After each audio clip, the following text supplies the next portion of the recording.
केवल मकान तक। परिवार के सब लोग चलेंगे शमशान तक। बेटा भी हक निभाएगा तो अपनी जान तक। अरे इससे तो आगे भजन है साथी, हरि के भजन में अकेला रहेगा। इससे तो आगे भजन है साथी, हरि के भजन में अकेला रहेगा। ये दिल का मेला रहेगा। ये मन ये दो दिल का मेला रहेगा। कायम ये जग का झमेला रहेगा। ये मन ये दो दिन का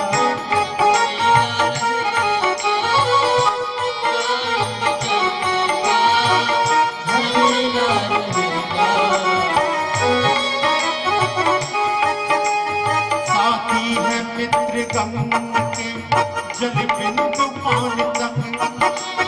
साथी है मित्र गम के जल बिंदु पान तक। अर्धांगिनी बढ़ेगी केवल मकान तक।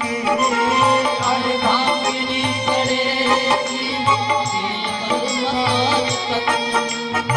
परिवार के सब लोग चलेंगे शमशान तक। परिवार के सब लोग चलेंगे शमशान तक। बेटा भी हक निभाएगा तो अपनी जान तक। बेटा भी हक निभाएगा तो अपनी जान तक। इससे तो आगे भजन ही है साथी।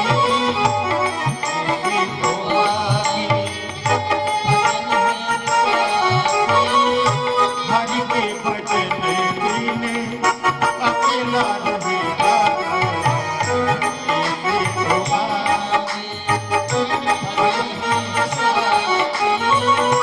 हरि के भजन में अकेला रहेगा।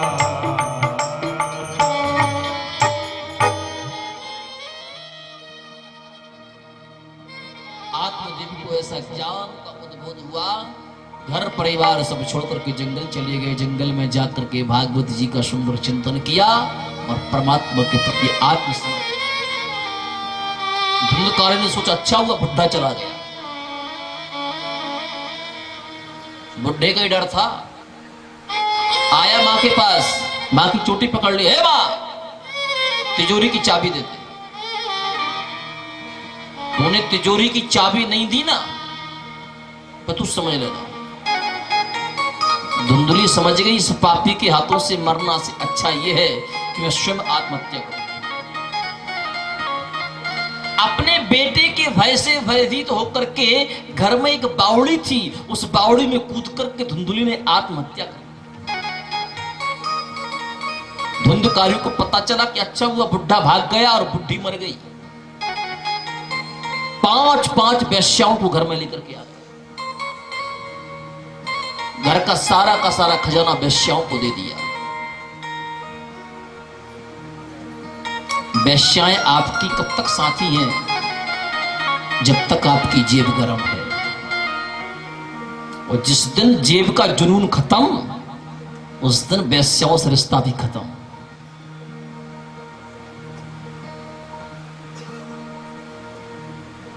धुंधकारी का सारा खजाना छीन हो गया।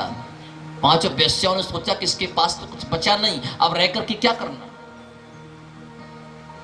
5 वेश्याएं जाने लगी। धुंधकारी उनके बहुत वश में था।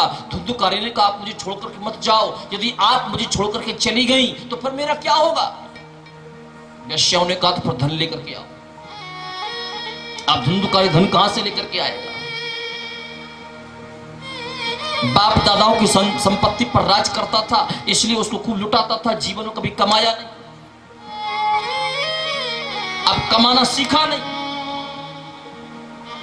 सबसे ज्यादा बच्चे बिगड़ते हैं ना तो करोड़पतियों के बिगड़ते हैं। पर्दे के पीछे बड़े बड़े कारनामे होते हैं उनके, पर्दे के बाहर तो लगता है अरे वाह सेठ जी का बेटा है, नेताजी का बेटा है, लेकिन पर्दे के पीछे देखो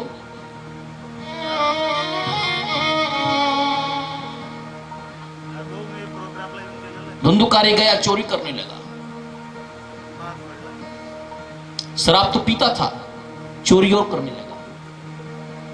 एक दिन राजा ने चोरी करते पकड़ लिया।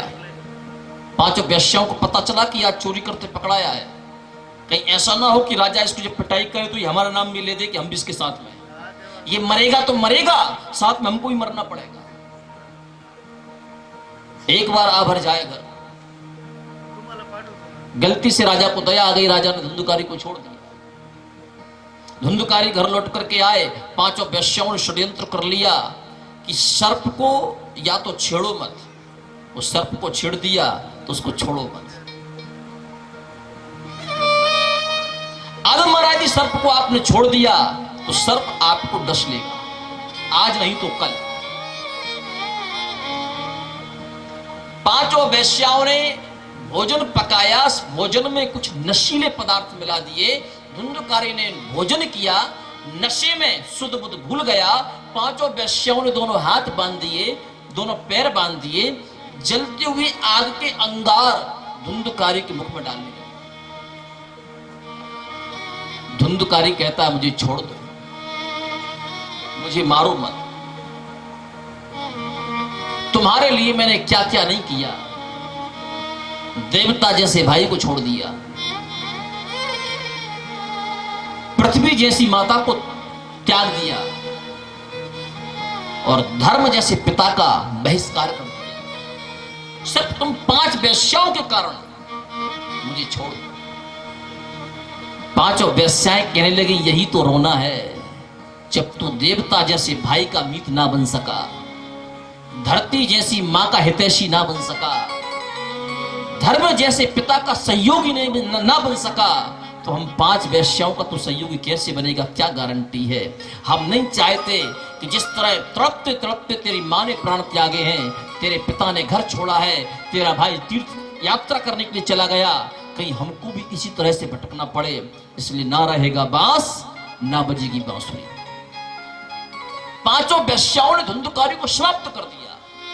उसी आंगन में गड्ढा खोदा और उसी धुंधुकारी को गड्ढे में दफना करके मिट्टी डाल करके चली गई, सारा धन लेकर के। ऐसी मृत्यु से अच्छा यह है कि सत्य मार्ग पर चलो, भगवान की भक्ति करो, सुंदर मृत्यु को प्राप्त करो।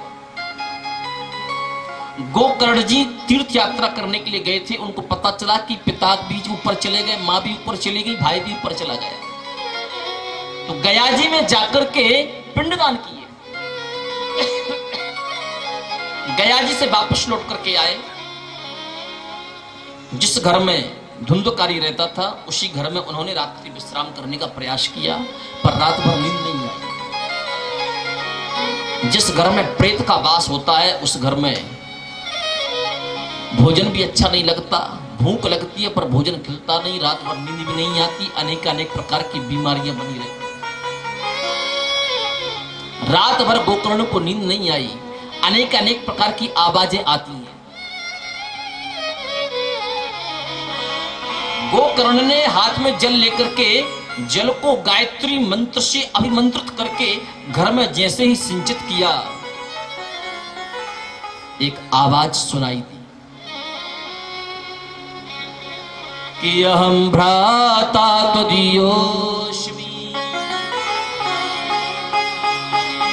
धुंधुकारीति नामतः स्वकीयेनैव दोषेण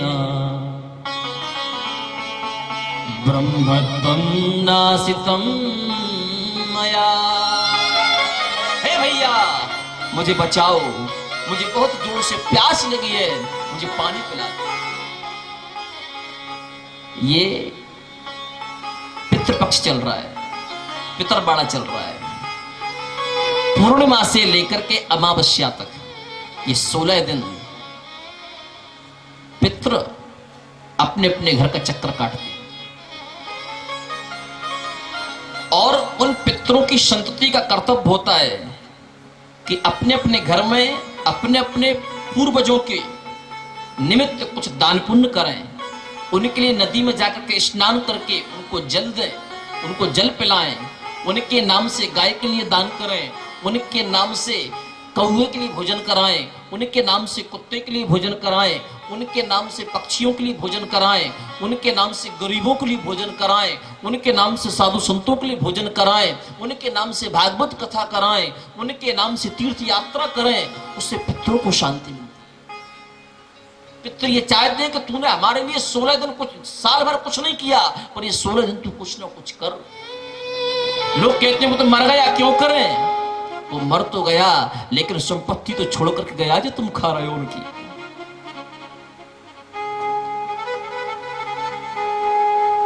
जब कहीं धन गड़ा होता है ना, तो आपने देखा होगा वहां पर ये जरूर बैठे रहते हैं, वो उसकी रक्षा करते हैं। तो जब जमीन में धन गड़ा है, जब